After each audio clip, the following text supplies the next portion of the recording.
भूतिया ट्रेन की रहस्यमयी यात्रा रात के 12 बज रहे थे। सुदीप एक छोटे से शहर से राजधानी जाने के लिए ट्रेन पकड़ने स्टेशन पर पहुंचा। स्टेशन सुनसान था, सिर्फ दूर एक बूढ़ा चौकीदार बैठा था। सुदीप ने उससे पूछा, भाई साहब, राजधानी एक्सप्रेस कितने बजे आएगी? चौकीदार ने चौंक कर उसकी ओर देखा और धीमी आवाज में कहा, बेटा, इस वक्त कोई ट्रेन नहीं आती। सुदीप को हैरानी हुई क्योंकि उसने टिकट बुक किया था और समय सारणी के अनुसार ट्रेन का समय यही था। अचानक उसने देखा कि ट्रैक पर धुंध छाने लगी और दूर से एक ट्रेन आती दिखी।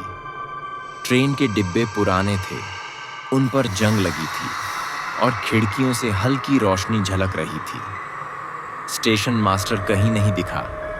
ट्रेन धीरे धीरे रुक गई। सुदीप को थोड़ी घबराहट हुई, लेकिन फिर उसने सोचा कि शायद ये पुरानी ट्रेन होगी जो अभी भी चल रही है। जैसे ही उसने ट्रेन के अंदर कदम रखा, उसे एक अजीब ठंडक महसूस हुई।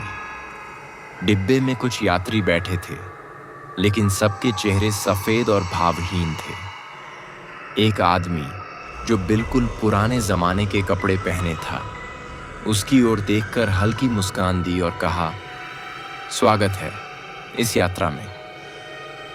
ट्रेन चल पड़ी।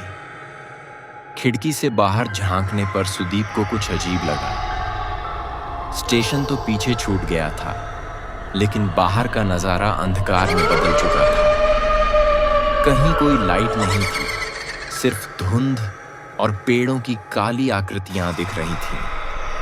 तभी सामने बैठी एक बुजुर्ग महिला ने उसकी ओर देखा और धीमे स्वर में कहा, तुम्हें यहां नहीं होना चाहिए।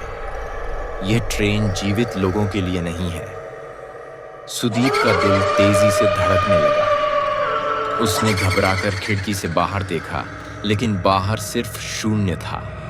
कोई ट्रैक नहीं, कोई शहर नहीं।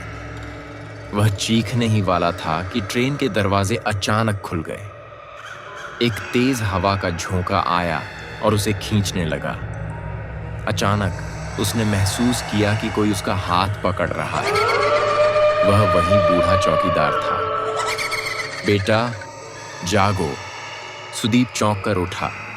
वह स्टेशन पर ही एक बेंच पर था और कोई ट्रेन नहीं थी। चौकीदार ने कहा, तुम बहुत भाग्यशाली हो। वो ट्रेन हर साल इसी दिन आती है और जो उसमें चढ़ता है कभी वापस नहीं आता। सुदीप कांपते हुए उठा और बिना पीछे देखे वहां से भाग निकला। आज भी जब वह इस घटना को याद करता है तो उसकी रीढ़ में सिहरन दौड़ जाती है।